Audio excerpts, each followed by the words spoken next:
Hey guys, welcome back to the channel. I hope everyone's doing well. So a lot of people are probably wondering, can you live off of Defiance and YieldMax dividends? And I wanted to create some realistic scenarios around this question. So Defiance and YieldMax ETFs, in my opinion, are great, but can you pay the bills with them? And I think a lot of people, they want to believe beautiful lies, but what is the actual reality? So what I did was I asked the Bing Microsoft, like that AI chat thingy. I wanted to see like what the average like brokerage account balance was. So this is like the answer that it spit out to me. You guys can feel free to use your own version of AI chat GPT or whatever the heck you want. So the first one says, let's see. So the balance was actually pretty good at 267,000 at as of 2019, and this is based off of the Charles Schwab account. So this is pretty interesting. But this one is the next one is a little bit older, so it's 2015. But the balances seem also pretty good. So 250 plus 220, about 470. So almost like half, a little over half a million. But of course, this is just a survey, so I don't know if I want to use that for purposes of the analysis. But you guys can feel free to play around with these numbers yourselves too. So the third source is probably the most recent, 2020, and and this one I like because this gives us a kind of like a breakdown from like the people in their 20s, so like 10,000 bucks, and then all the way up to like 200,000 bucks for people in their 60s, and this is based off of personal capital. I'm not aware of this company or uh, I've never heard of them before, but seems pretty good. It's based off of 300 over 300K non-retirement investment accounts. So I thought I would like to use that as like maybe like the starting point. So from 10,000 to all the way to 200,000, and it gives you kind of like a rough, I guess like an age range, and it's most recent. And this is using actual accounts and not a survey. So I thought I'd use that as like a starting point. And then my next assumptions, I use like a combination of like I just picked one Defiance and one YieldMax tag team just because they both have monthly distributions. Of course, like you should feel free to create your own mix. There's so many out there now that you can create your own portfolio, and this is just like a simple, uh, like a thought exercise. Like I because there's no way for me to know like how much money you have and then like how much pain you can take. But I just wanted to start like a good starting point so you guys like can start playing around with your own like spreadsheets to kind of create realistic scenarios. So I assume like 50% of look again, this is a very basic portfolio, 50% triple QY and 50% Tesla because these two seem to be like the most popular ones. And Tesla also has like a full year of distributions, and triple QY I assume they constant slide down all the way down to 20% just to be conservative. So I also wanted to assume at least 10% investment and then 90% spend ratio.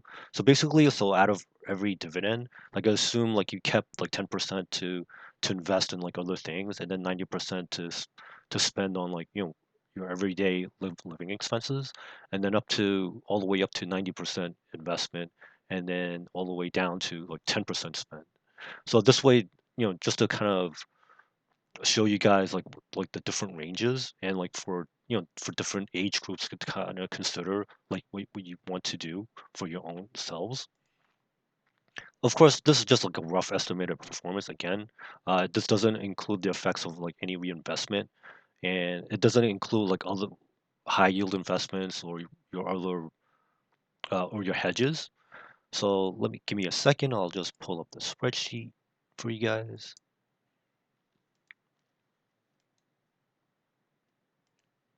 So there we go. So let's go into, so the first one I assume for kind of like people on the younger side or maybe like starting out investing, just to split up between like $10,000 between Tesla and Triple QY. So like over here, like the on the near the top, like it shows you the month breakdown. Of course, like Triple QY, like I started with whatever they had, and then like as you can see, like I started sliding down because they only have like 3 or 4 months of distribution so far. So I just just to be conservative, I started like sliding down like the distributions. Like I'm just assuming that over time, like maybe the implied volatility will go down. Of course, like this will probably go up and down depending on what happens in the market. And I just wanted to show you like something that's like more conservative. Of course, like the prices are just like whatever this was at the time of this recording. So obviously this will change over time as well. And then just for the sake of calculation, just show you like how many shares you could buy at that particular price. And then so over here, this is like kind of like the range of like the ratio between like your spending and your investing. So near the top, like let's assume that you decide to spend like 90%, like maybe again, like this is not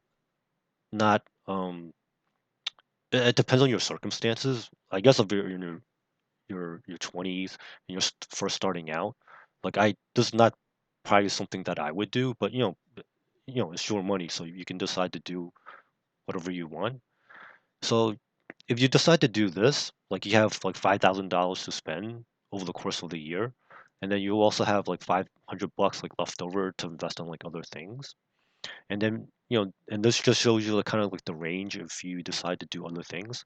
So let's go all the way to the bottom here.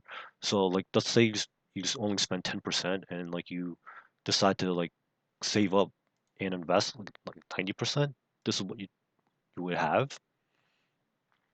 And then over on the other side, like of the spectrum, like let's say you're maybe like close to retirement age and you saved up like 200K and you split up, do the same split, you would have about like 100K.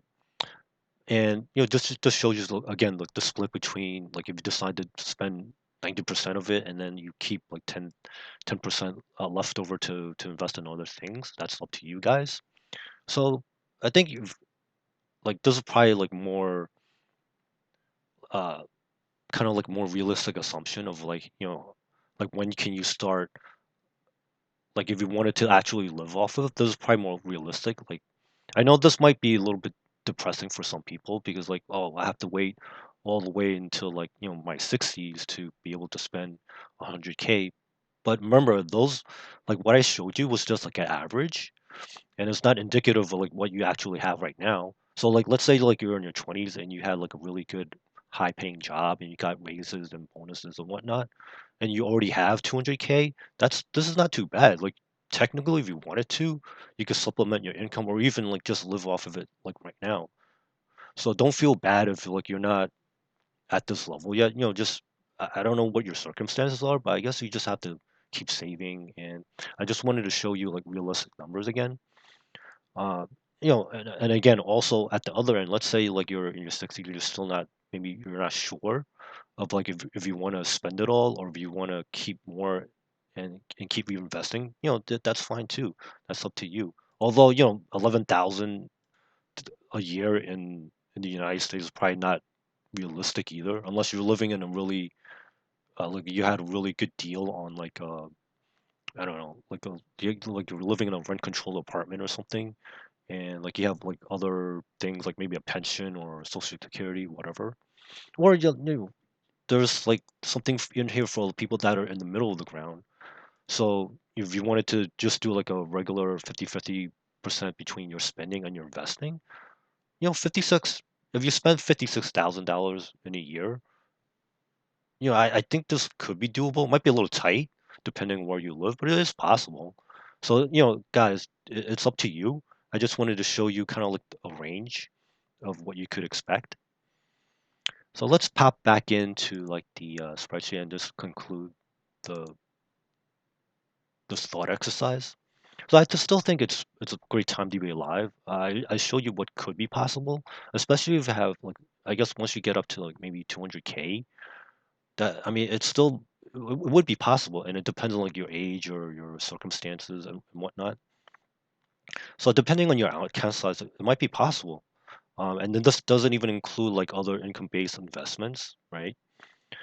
And of course, like the risks are that like we don't have a control over what yield max and Defiance does. Like but they are transparent, so you can kind of keep track of like which ones might be doing better or not. And I hope like the stuff that I show you each month in terms of like my own like my opinion what the tier ranks are, like that might be helpful for you guys too. Of course, like implied volatility could collapse. Things could always get cheaper. And don't forget, again, this is just like a very basic, like bare bones analysis. You can make this as fancy as you want. You can make this like, you know, adjust this to like to your own circumstances. So, don't like if you're on the lower side and you're just starting out, again, don't give up.